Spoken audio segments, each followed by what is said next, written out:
விஜய் வந்து காங்கிரஸ் கட்சிக்கு புதிய நபர் அல்ல. 2010லயே அவர் வந்து சேர்றதுக்கான முயற்சிகள் இணைக்கிற முயற்சிகளா இருக்குது.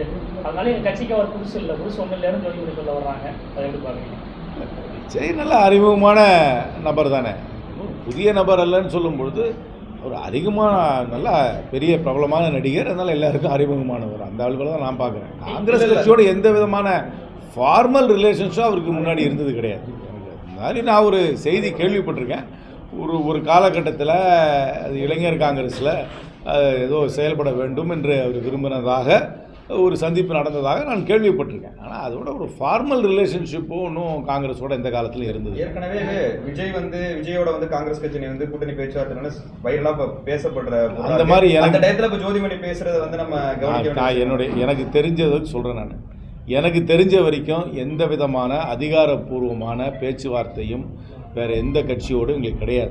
நாங்கள் திராவிட முன்னேற்ற கழக கூட்டணியில், இந்தியா கூட்டணியில் உறுதியாக இருக்கிறோம். இதுதான் என்னை பொறுத்த வரைக்கும் அகில இந்திய காங்கிரஸ் கட்சியோட நிலைமை.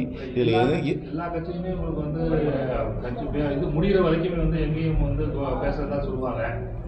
காங்கிரஸ் கட்சியும் அதுக்கு விதிவிலக்கல்ல நினைக்கிறேன். மறைமுக பேச்சுவார்த்தை நடந்தது எனக்கு தெரிஞ்ச எந்த பேச்சுவார்த்தையும் நடக்கலைங்க. எனக்கு தெரிஞ்ச வரைக்கும் நாங்கள் இந்தியா கூட்டணியில் தான் இருக்கிறோம்.